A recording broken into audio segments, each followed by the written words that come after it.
Selamat pagi dan salam sehat untuk kita semua.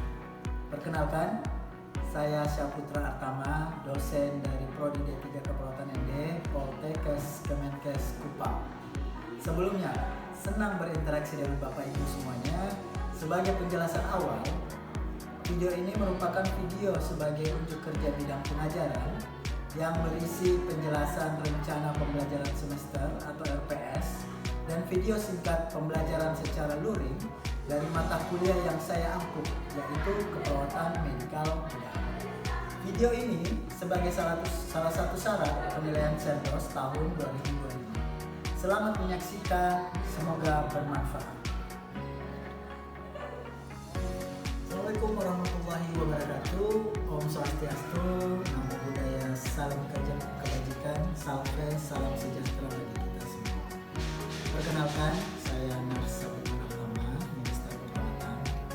Saya merupakan salah satu dosen tetap di Poltekkes Kemenkes Kupang, program studi D3 Keperawatan ND. Pada kesempatan ini, izinkan saya untuk menyampaikan pernyataan diri dosen dalam unjuk kerja Tridharma Perguruan Tinggi atau yang biasa kita sebut PDD UKT Perguruan Tinggi pada bidang pengajaran yang merupakan salah satu syarat untuk mengikuti sertifikasi dosen tahun 2020. Sebagai seorang dosen, saya berkewajiban melaksanakan Tridharma Perguruan Tinggi, yakni pengajaran, penelitian, dan pengabdian kepada masyarakat. Adapun mata kuliah yang saya ampu yang relevan dengan keilmuan saya yaitu keperawatan dasar, keperawatan medikal bedah 1, keperawatan medikal bedah 2, keperawatan gawat darurat, dan berbagai macam mata kuliah. Pada kesempatan ini, saya akan memaparkan salah satu mata kuliah yang saya ampu, yaitu mata kuliah keperawatan medikal bedah 1. Adapun aspek pembelajaran yang saya tetap terapkan dalam proses pembelajaran saya adalah DAI, yaitu Delivery, Interaction, dan Assessment. Untuk lebih jelasnya, saya akan membahas satu persatu. Delivery adalah merupakan suatu proses tentang bagaimana saya menyampaikan materi pembelajaran dan dapat diterima dan dipahami baik oleh mahasiswa. Mata kuliah keperawatan medikal bedah 1 merupakan mata kuliah wajib program studi dengan bobot 3 SKS dan yaitu 2 SKS teori dan 1 SKS teori.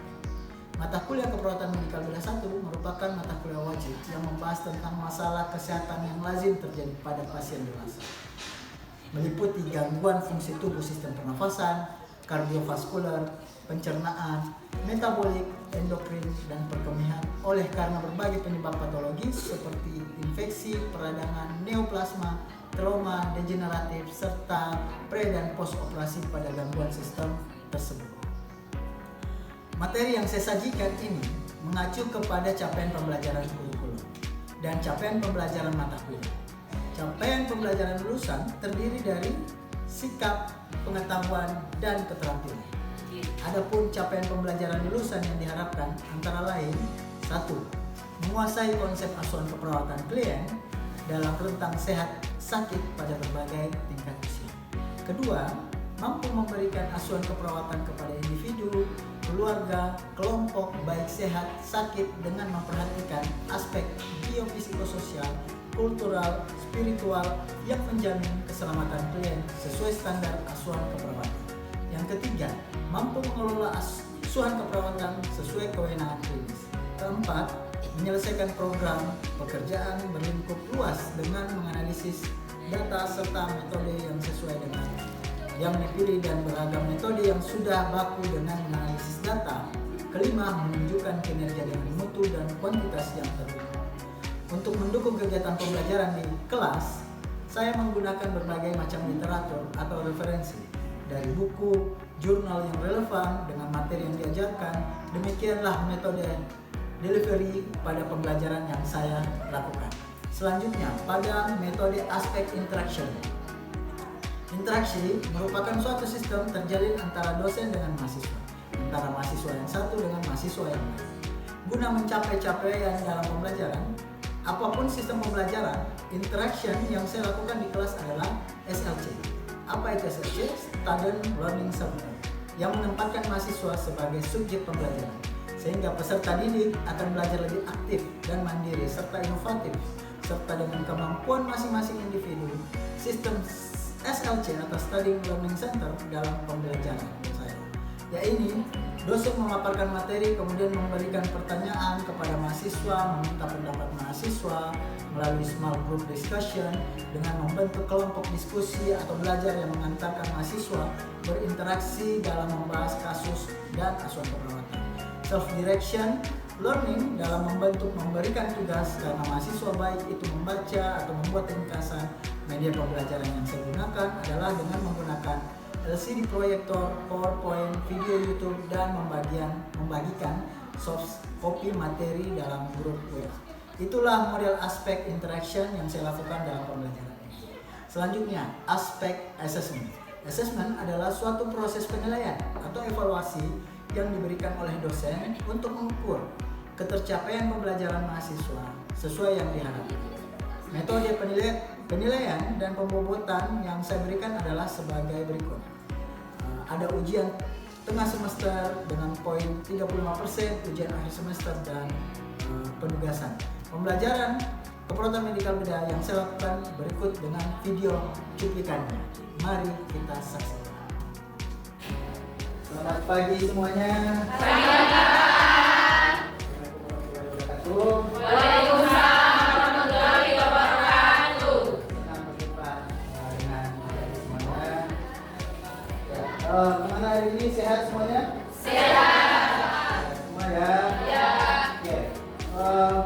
Sesuai dengan janji kita pada pertemuan sebelumnya, hari ini kita akan melaksanakan perkuliahan dengan topik gangguan sistem pernapasan. Yang akan kita bahas terlebih dahulu itu adalah terkait dengan asuhan perawatan pada pasien dengan tuberkulosis. Ya. Nah, seperti pesan saya sebelumnya, saya sudah menjelaskan kepada adik-adik terkait dengan materi yang akan kita bawakan, yaitu tuberkulosis.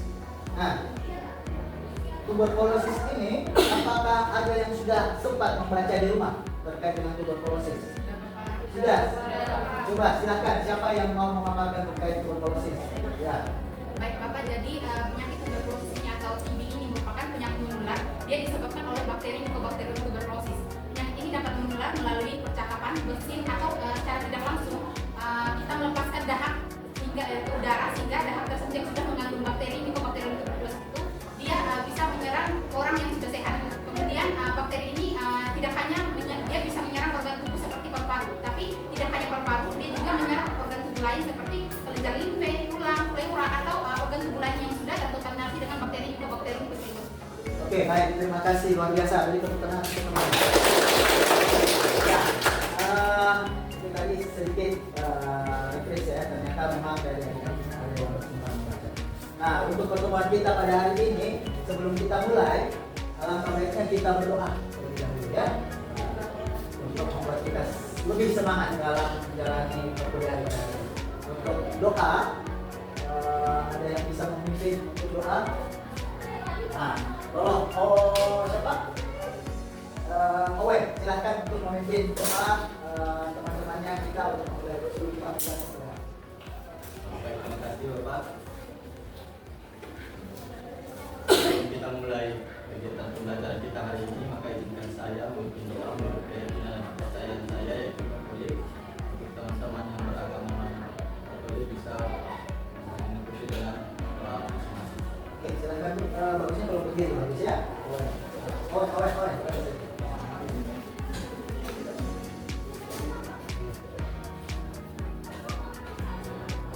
Dalam nama Bapa,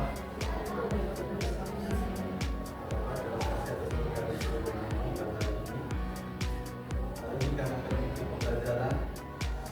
Bila kami mengikuti pembelajaran tersebut, kiranya kita kami agar apa yang diajarkan oleh Bapak dosen kami dapat kami terima dan kami amalkan dengan baik. Kami akan puji dan masing-masing. Oke, terima kasih untuk adik Owen yang telah kita membahas. Selanjutnya sesuai dengan materi atau LPS, saya akan menjelaskan kembali terkait dengan LPS. Kita sudah berada di pertemuan berapa? gangguan ini terkait dengan kita sudah berkenalan ke 5 terkait asuhan keperawatan pada pasien yang mengalami gangguan sistem pernafasan. Itu salah satunya pasien yang mengalami diagnosa medis atau dari diagnosa medis tuberkulosis. Untuk mata kuliah KMB seperti yang telah saya sampaikan sebelumnya bahwa KMB ini akan kita membahas berbagai macam sistem gangguan, salah satunya gangguan sistem pernafasan. Yaitu pada hari ini kita akan bahas pertama yaitu terkait dengan tuberkulosis. Nah, baik, langsung saja kita masuk ke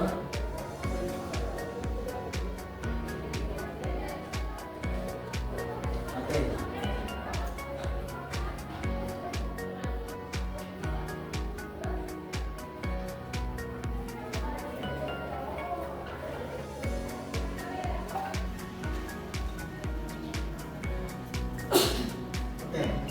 Konsep gangguan sistem pernafasan tuberkulosis. Nah, tuberkulosis saat ini menjadi salah satu penyakit menular yang sangat tinggi untuk insiden ini. Ini adalah salah satu penyakit menular yang gampang untuk menularkan ke berbagai macam pasien atau masyarakat. Ya, untuk dari datanya, estimasi kasus TB itu meningkat saat ini hampir 1 juta untuk tahun 2025. Nah, untuk estimasi tahun 2020 itu berkisar antara 845.000 kasus TB. Bahkan untuk insiden kematian pasien TB itu mencapai 13.000 atau sekitar 5-6% dari kasus yang ditemukan pada tuberkulosis. Tuberkulosis ini menyerang paru-paru, organ paru-paru yang bisa menyebabkan ketidakmampuan paru-paru dalam memompa atau memperoleh oksigen. Ya. Apa yang dimaksud dengan tuberkulosis? Tuberkulosis adalah infeksi menular yang disebabkan oleh bakteri Mycobacterium tuberculosis. Bakteri ini akan mengendap pada saluran-saluran pernafasan. Saat bakteri mengendap dalam saluran pernafasan, itu akan menimbulkan inflamasi atau peradangan pada saluran pernafasan. Nah, inflamasi ini akan bisa terjadi secara meluas di daerah paru-paru. Apa dampaknya jika terjadi inflamasi di paru-paru? Akan terjadi penumpukan cairan yang disertai dengan lendir dan pus atau nanah, atau adanya penumpukan udara terkurung di dalam paru-paru sehingga kemampuan paru-paru untuk memperoleh oksigen semakin berkurang. Akibatnya proses ventilasi di dalam tubuh itu terganggu. Kebutuhan oksigen dalam tubuh manusia bisa menjadi kurang. Karena apa? Karena ruang-ruang yang ada di paru-paru itu menjadi tidak maksimal diisi oleh cairan-cairan inflamasi atau cairan-cairan lendir yang bisa disebabkan karena adanya infeksi Mycobacterium tuberculosis. Tuberkulosis timbul berdasarkan kemampuan untuk memperbanyak diri di dalam sel. Ya, jadi tuberkulosis ini bisa jadi membanyak sehingga menjadi infeksi di paru-paru itu semakin luas. Nah, penyakit tuberkulosis merupakan penyakit kronis. Jadi penyakit tuberkulosis pada penderitanya sudah menderita atau sudah menghirup bakteri Mycobacterium tuberculosis itu sudah lama. Proses perkembangan bakteri dalam tubuh jika sudah kronis, sudah lama, baru dampak dan gejalanya muncul. Jadi pada pasien tuberkulosis yang mengalami gejala muncul, itu berarti Mycobacterium tuberculosisnya itu sudah lama di dalam paru-parunya. Jadi bukan berarti pada hari ini kita bersentuhan tertular dengan Mycobacterium tuberculosis biasanya langsung terkonfirmasi TB. Tidak. TB itu bersifat penyakit kronis. Berarti Mycobacterium tuberculosis ini sudah lama di dalam paru-paru dan menginfeksi paru-paru. Itu sudah 3 bulan, 4 bulan baru muncul gejalanya. Ya. Nah, ada yang tahu gejala TB itu seperti apa? Silahkan. Ya. Ada beberapa gejala yang muncul pada pasien dengan TB.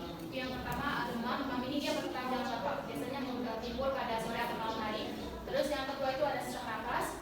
Yang ketiga ada batuk. Batuk ini biasanya lebih dari 2 minggu, sesuai dengan dahak dan juga batuk berdarah. Terus yang berikutnya bapak ada keringat di malam hari tanpa pasien ini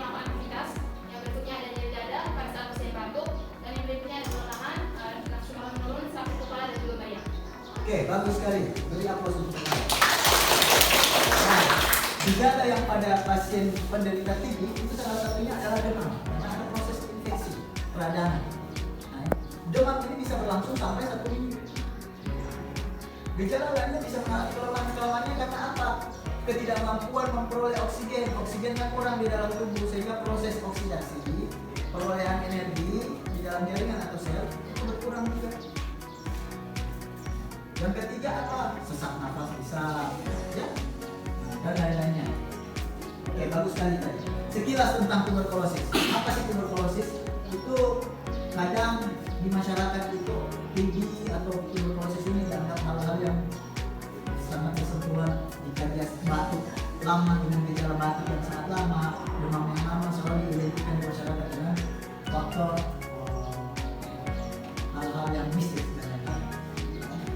Nah, kemudian TB itu juga bukan karena faktor genetik, jadi bisa dilakukan pencegahan. Jika orang tuanya menderita TB, bukan berarti anaknya juga TB, tapi berisiko tinggi mengalami TB jika tidak dilakukan pencegahan TB dengan baik dan maksimal. Oke, bisa disembuhkan. Jadi tuberkulosis walaupun tidak penyakit kronis, itu bisa disembuhkan dengan catatan tidak ada penyakit penyerta lainnya yang bisa menyebabkan penurunan sistem imun tubuh. Oke, kemudian tuberkulosis seperti yang disampaikan oleh temannya di awal perkuliahan tadi, bahwa tuberkulosis tidak hanya menyerang pada paru-paru, bisa menyebar ke seluruh tubuh, bisa menyerang ke seluruh eksternal organ-organ lain, bisa menyebar. Namun yang pertama diserang paru-paru. Kok bisa Pak menyerang ke otak, ke tulang, ke organ-organ lain? Karena bisa melalui peredaran darah atau jaringan limf. Bakterinya berpindah ke tempat-tempat organ-organ yang ada di dalam tubuh untuk menginfeksi daerah tersebut. Pengobatan TB, ada yang tahu? Nah, silakan.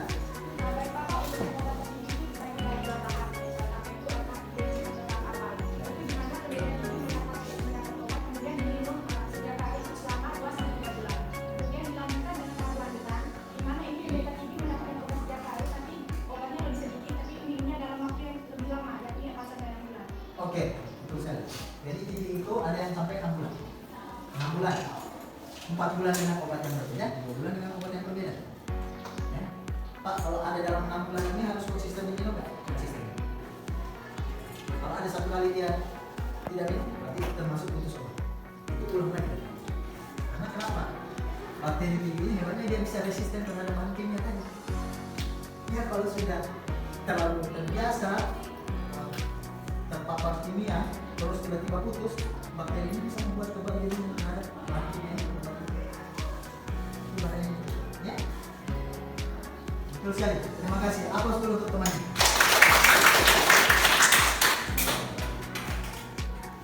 Nah, makanya dalam pengobatan TB itu perlu pengawasan yang ketat, perlu pendampingan yang ketat untuk pengobatan selama 6 bulan. Bayangkan, kita harus minum obat selama 6 bulan. Ada dalam 6 bulan itu kebosanan kan pasti ya, kita minum obat dari dalam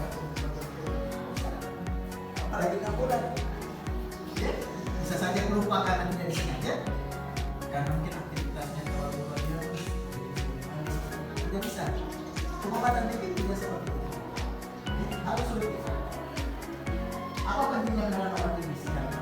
Penyakit tidak sembuh dan tetap jika berhenti menelan obat sebelum selesai pengobatan, penyakit tidak akan sembuh. Kemudian tetap bisa menularkan ke orang lain. Kemudian penyakit bertambah parah dan bisa berakibat kematian, kuman menjadi kebal. Ya, itu resisten. Nah, bahaya pengobatan TB tidak tuntas, pasien akan berisiko penyakit tidak sembuh dan bisa menularkan orang lain.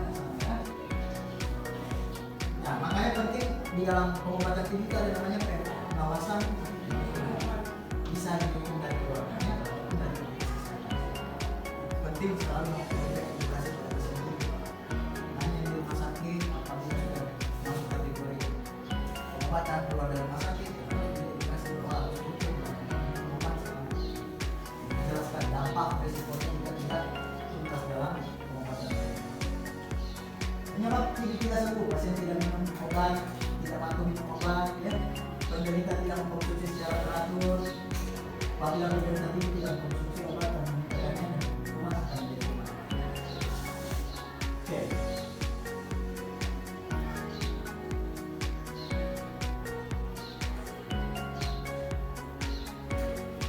pencegahan TB itu tadi seperti yang disampaikan teman kamu bisa salah satu berpikiran positif vaksin BCG pada bayi.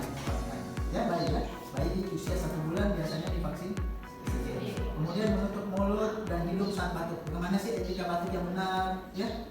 Nah, etika batuk yang benar tidak meludah pada sembarang tempat. Nah, kemudian etika batuk boleh menggunakan masker, boleh pakai tisu, kalau tidak ada boleh menggunakan siku, ya.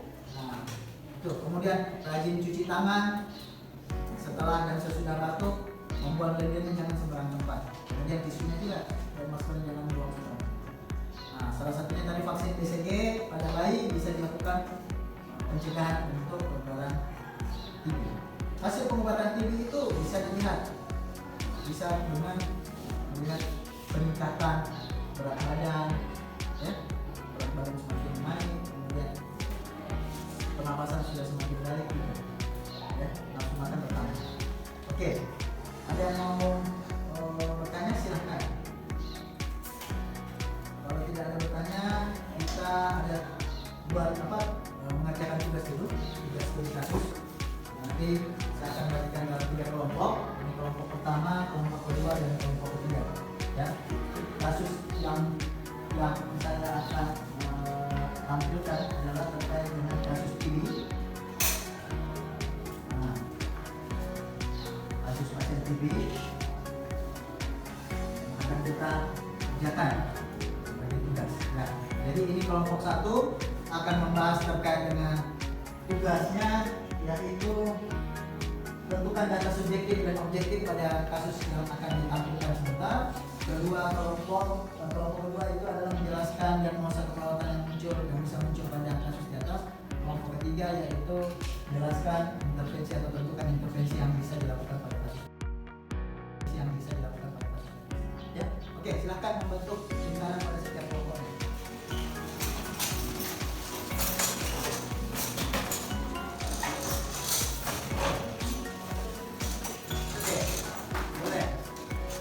Kasusnya silakan dibantu bacakan dulu satu orang. Tolong kalian berdiri, tolong bantu bacakan kasusnya. Ya.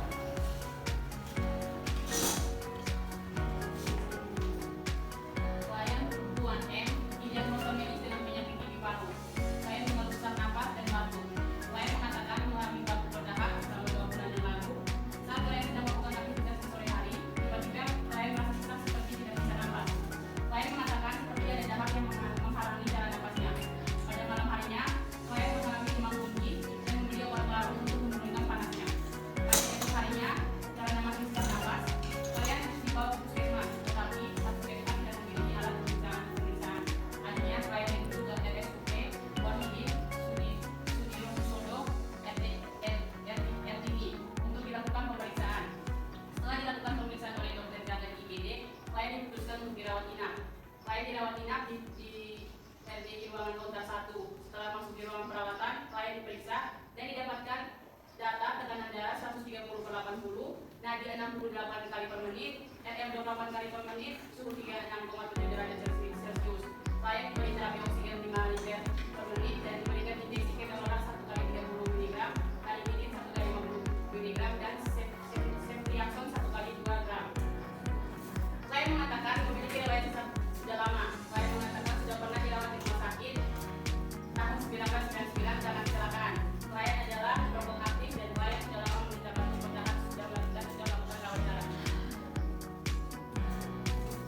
Pada pemeriksaan penunjang mendapatkan data diagnosis klien 10 HB 12,7 LID 1 jam 20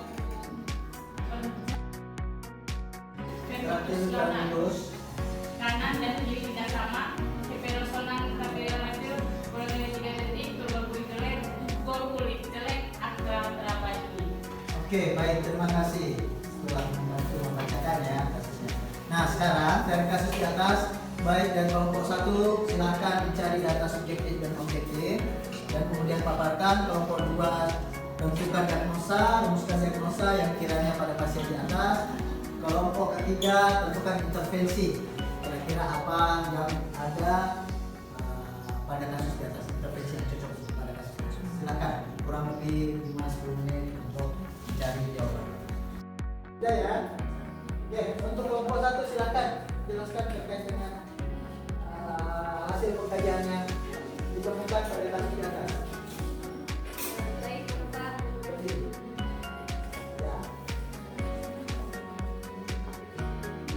Baik, terima kasih Bapak atas kesempatannya. Selamat pagi kita semua. Ya. Iya, ini setelah kami diskusikan bersama kelompok 1, yang kami temukan data subjektif dan data objektifnya, yaitu ada data subjektif di mana klien mengeluh sesak nafas dan batuk sejak 2 hari yang lalu, 2 bulan yang lalu. Lalu batuknya seperti baru dirasakan batuk seperti lahap yang menghalangi jalan nafas, dan juga sebelumnya pasien memiliki riwayat sesak nafas. Lalu pasien juga adalah seorang perokok aktif dan sudah pernah masuk rumah sakit sebelumnya. Untuk data objektifnya dijelaskan. Oke, silakan.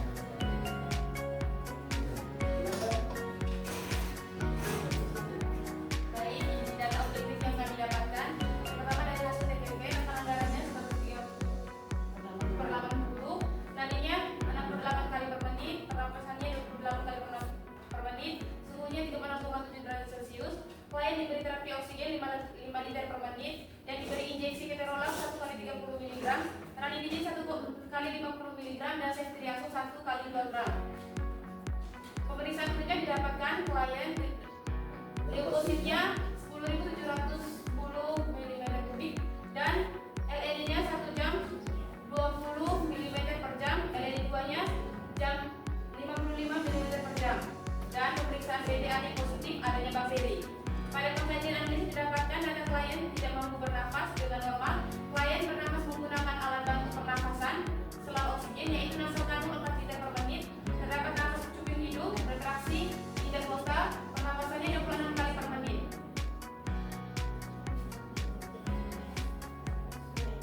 Untuk pemeriksaan fisik, bagaimana? Ekspresi wajah. Ekspresi wajah klien tampak lemah, terdapat retraksi interkostal, napas dangkal, traktil vermiculus kanan dan kiri tidak sama. Persona kapil CRD-nya lebih dari 3 detik, turun kulit jelek dan aku pernah dingin. Oke, terima kasih untuk kelompok 1. Selanjutnya